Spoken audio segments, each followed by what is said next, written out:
Hi అండి, welcome to Suma Srinu vlogs. నేను రెండో రోజు పూజ ఎలా చేసుకున్నాను అని చూపిస్తున్నాను. నేను సింపుల్గానే ఇలానే చేసుకుంటానండి. నేను అఖండ దీపం ఏం పెట్టలేదు, ఎందుకంటే నేను ఇంటి దగ్గర ఉండను, వర్క్కి వెళ్తానండి. అందుకని నార్మల్ పూజ చేసుకుంటాను. కానీ డైలీ పూజ లేకుండా రోంత విశేషంగా చేసుకుంటాను పూజ.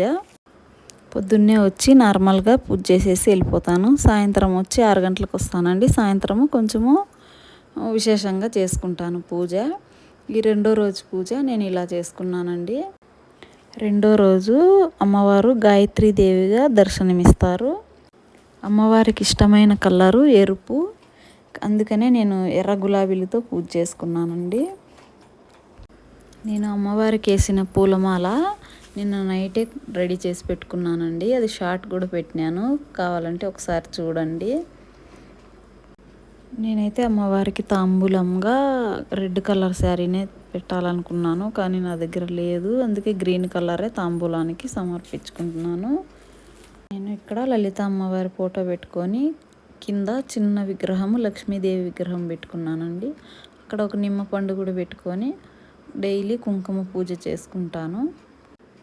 ఈరోజు మంగళవారం కదా, యాపాకు పెడితే మంచిదండి అమ్మవారి ఫోటోకి. కానీ నాకు యాపాకు చిక్కలేదు, దానికే నేను యాపాకు పెట్టలేదు. కానీ దుర్గాదేవి పూజలకి యాపాకు పెడితే చాలా మంచిది కదండి. నేను పూజకి ఎక్కువగా పచ్చకర్పూరమే యూజ్ చేస్తానండి. పచ్చకర్పూరమే హారతిస్తున్నాను. అమ్మవారికి రెడ్ కలర్ ఇష్టం అని చెప్పి గ్రీన్ కలర్ కట్టుకుంది ఏంటి అనుకోవద్దండి ఫ్రెండ్స్. నా దగ్గర రెడ్ కలర్ లేదు, అందుకే గ్రీన్ కలర్ కట్టుకున్నాను చీర. నేను ఇప్పుడు కుంకుమ పూజ చేసుకుంటున్నానండి. లలితా అష్టోత్తరం చెప్పుకొనైనా చేసుకోవచ్చు, లేదు లలితా అష్టోత్తరం చదివేకి రాదు అంటే శ్రీమాత్రే నమః శ్రీమాత్రే నమః అని కూడా చెప్పుకొని కుంకుమ పూజ చేసుకోవచ్చండి.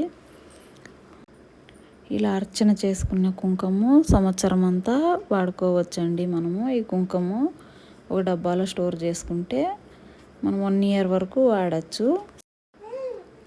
ఇలానే చేయాలి అని ఏం చెప్పలేదు ఫ్రెండ్స్ నేను, కానీ ఈ నవరాత్రిలో డైలీ పూజ చేస్తే చాలా మంచిది.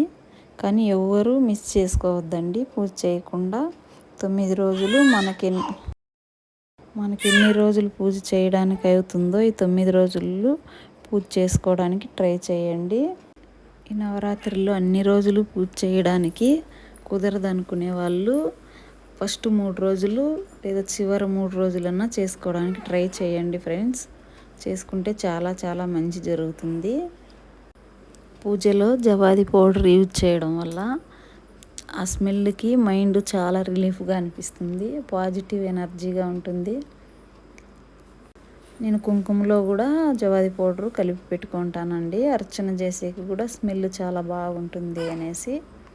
పూజ వీడియోస్ షార్ట్లోనే పెడతానండి డైలీ పూజ ఈ నవరాత్రి ఫుల్. ఓకే ఫ్రెండ్స్, నా పూజ విధానం ఏమైనా తప్పులు ఉంటే కమెంట్ చేయండి, సరి చేసుకుంటాను.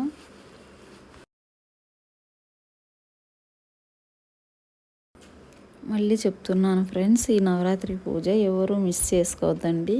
మనకున్నంతలో కానీ పూజ చేసుకోవడం మాత్రం మిస్ చేయొద్దండి.